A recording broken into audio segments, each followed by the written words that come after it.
Joined now by Wednesday regular TSN hockey insider Darren Dreger. And the commissioner has a very big day Saturday, Dregs, the annual State of the League before Game 1 of the Stanley Cup Final. And I think the most pressing issue from our perspective here in Vancouver with the Canucks, with the team being the only one over the salary cap at this stage of the game, is there still any last gasp chance for upward mobility with the cap? The last we heard from the commissioner, he's willing to negotiate.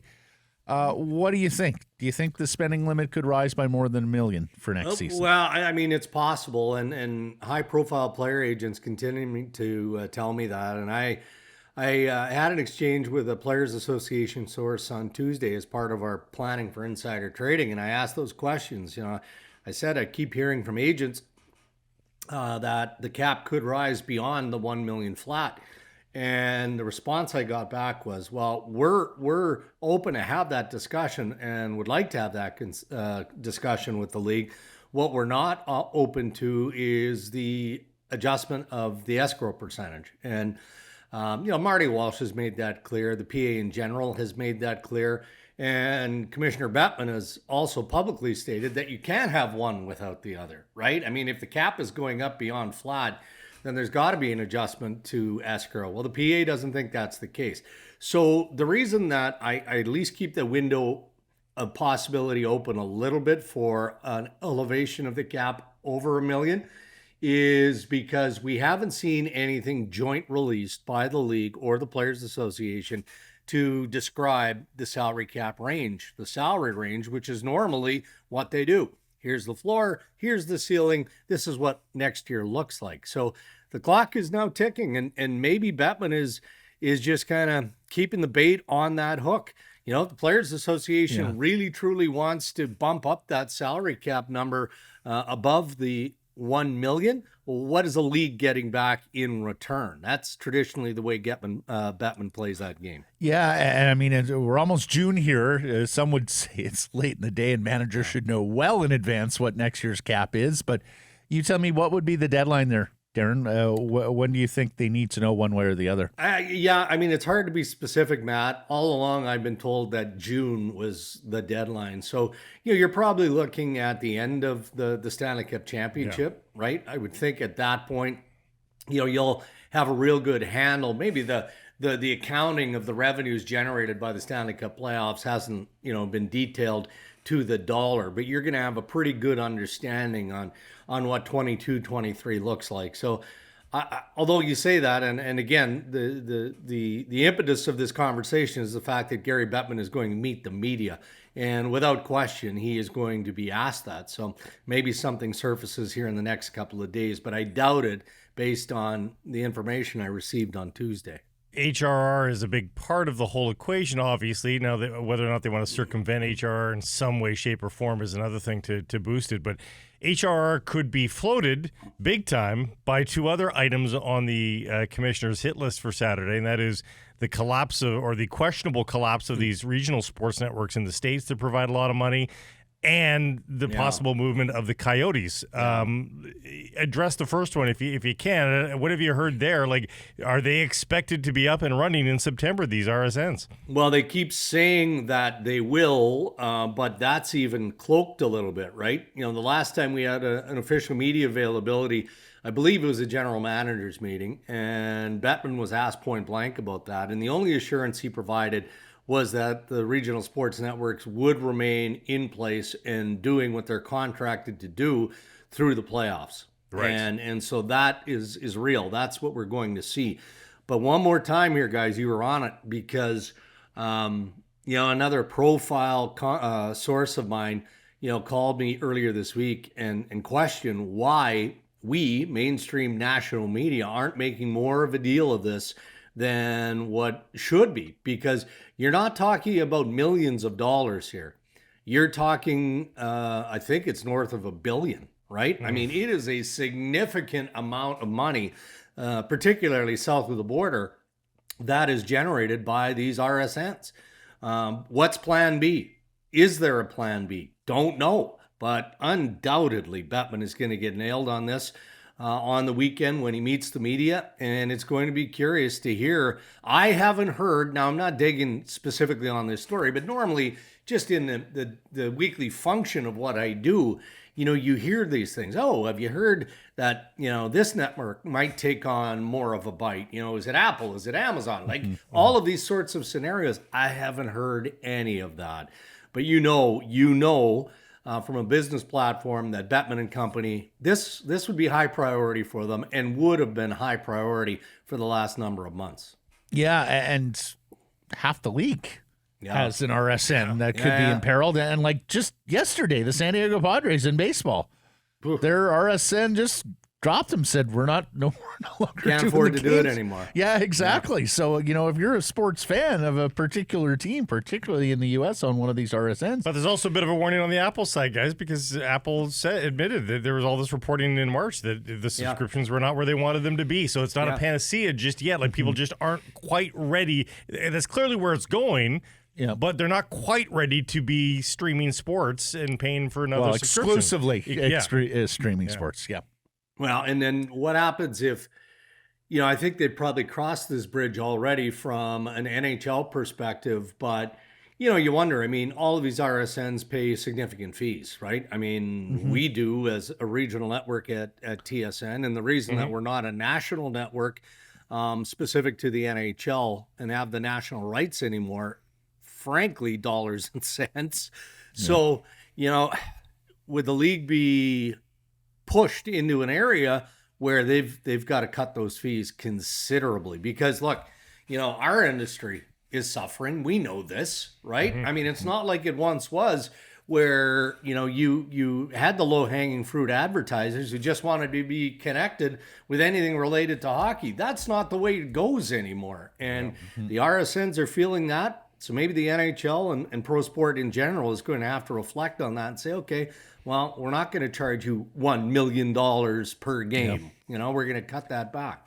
Let's move to the Coyotes then. I don't suspect he drops a bombshell on us and actually has an answer, but he has to say something. Doesn't he have to quell the story to some degree? Like, I don't know what he says because there's no definitive answer probably right now. No, there isn't, Blake. But I think what he's going to say is that they still believe that they have local entity there, that they are going to continue to try and work and realize to a point, be it geographically.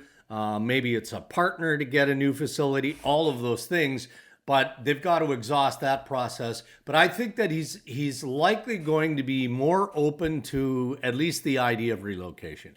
He's not going to flat out say, I shouldn't put words in his mouth. If we don't have a firm contract in place, based on this piece of land and this local partnership to build this facility within the next 3 to 5 years, then relocation by such and such a date is a firm possibility. I don't expect him to go to that length, but I would be a bit surprised if he didn't at least acknowledge that they're on a runway here. And, relocation would have to be considered if this final straw of trying to convince whatever local investment opportunity they have falls through the cracks one more time. I'm going to ask you about the GMs in a second, but first I want to ask you about Spencer Carbery, Victoria's Spencer Carbery, getting the head coaching job in Washington. This is a Toronto Maple Leaf assistant. I understand he might be really well liked. Yeah, it sounds like by Leafs players. Was this sort of a preemptive move by the Capitals to sign up a head coach that maybe the Leafs were eyeing? Potentially, but this isn't Spencer Carbery's first tour. On the interview circuit. He went through, a few of them last year, and I believe came real close to becoming an NHL head coach last season. Highly regarded guy, and deservedly so by all accounts. I don't know Spencer well. Very offensive-minded, was integral in putting together a pretty lethal Toronto Maple Leafs power play. So when you look at the Washington Capitals, they've got a bunch of graybeards over there, but those guys can still pump it in the net on the man advantage. So that would have been an attractive quality, I think, for Brian McClellan and the Washington Capitals. But, it became pretty evident that Spencer Carbery was going to make that jump to an NHL capacity, head coaching capacity, whether it was in Washington or somewhere else. So, by definition, now you have change on that Maple Leafs bench. And, with Brad Treliving, set to assume the throne of general manager, you got to wonder what his eye is on the bench in general in Toronto. Do you just leave it be and get to know Sheldon Keefe a little bit, because automatically you can make a change by replacing Spencer Carbery? Or is there somebody out there who's better, that Brad Treliving knows is better and is more comfortable, since he's starting fresh entirely? So the coaching circuit is a fascinating one this week. As is the general manager job in Pittsburgh. And all signs are pointing to Kyle Dubas there, who apparently doesn't need that break with his family, is ready to jump back in. And as we discussed last week, gents, be the manager who may have to have some very difficult conversations with Sidney Crosby, Gino Malkin, and Chris Letang.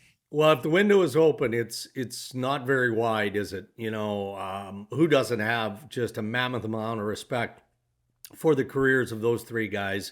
I think Sidney Crosby can play as long as he wants to play, and I'm not kidding. I mean, he's just a freak in nature from a conditioning aspect, and how much he pours into preparing himself. Less so with Evgeny Malkin. We know that there's lots of miles on that chassis. He's been repaired a number of different ways. And, then in Chris Letang, you've just got hockey smarts out the wazoo.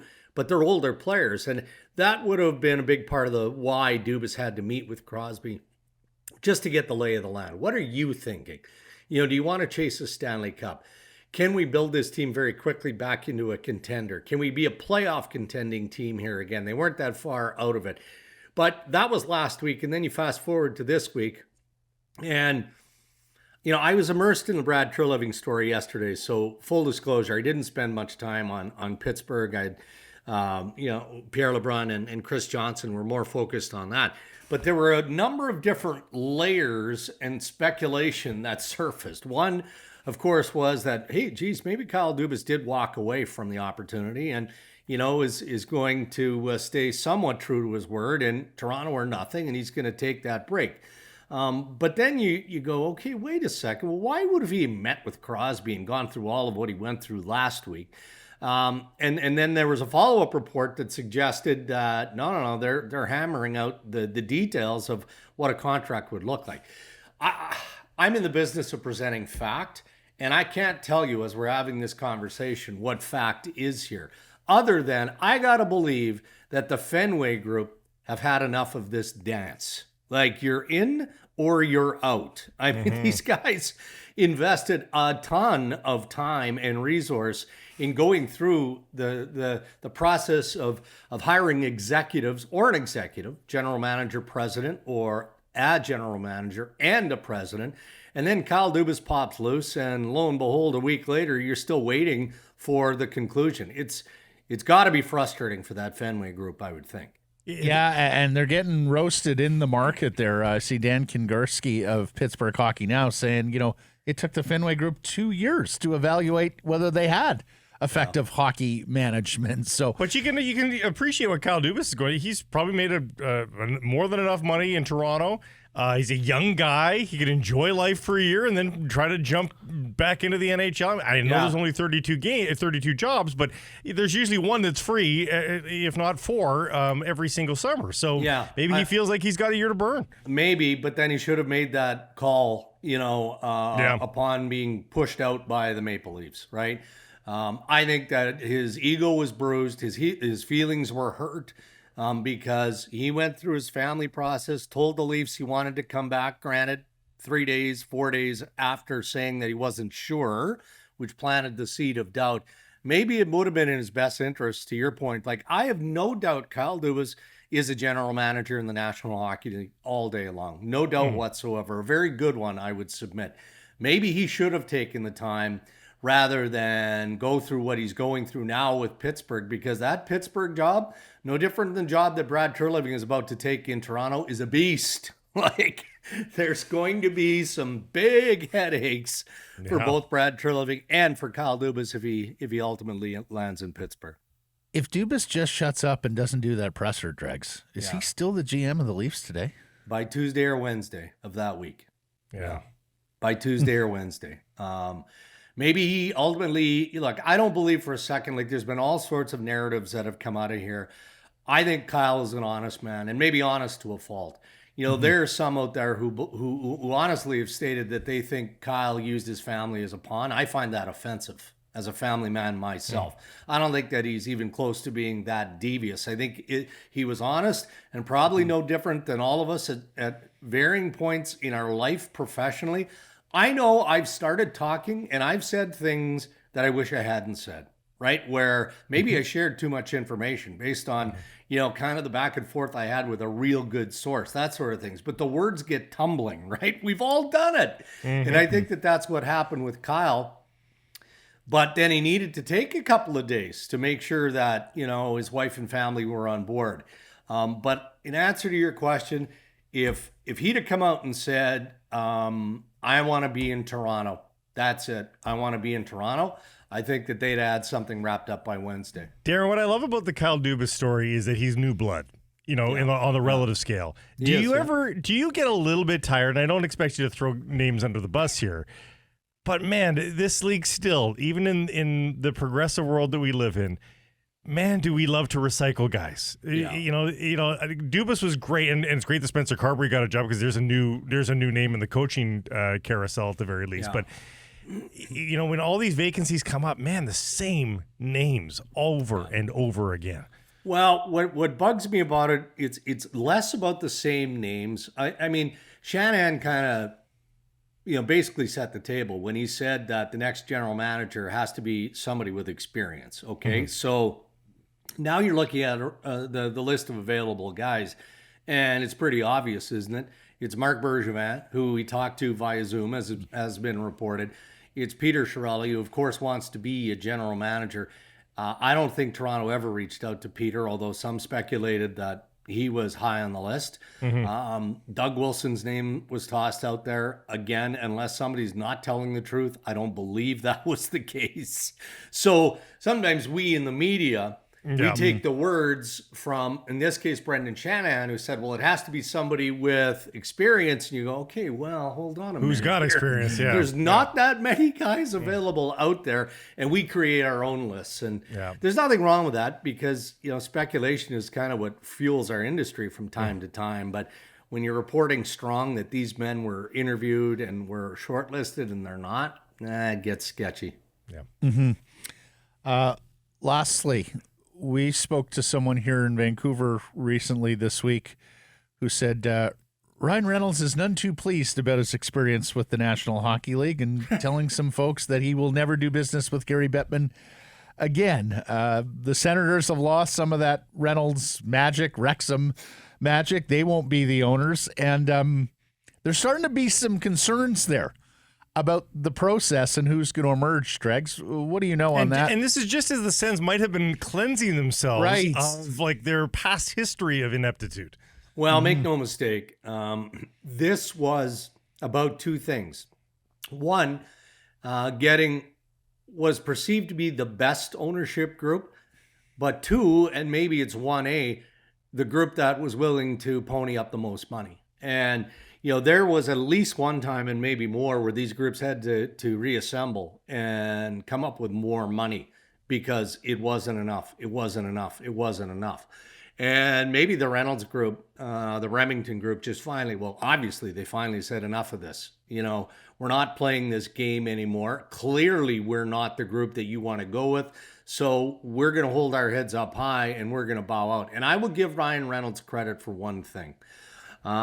And someone very close to Ryan said to me early on that, because the NHL, I think early on also thought that, okay, well, if the Remington group doesn't get it, Ryan Reynolds is so passionate about the game, he's going to latch on with the group that does get it.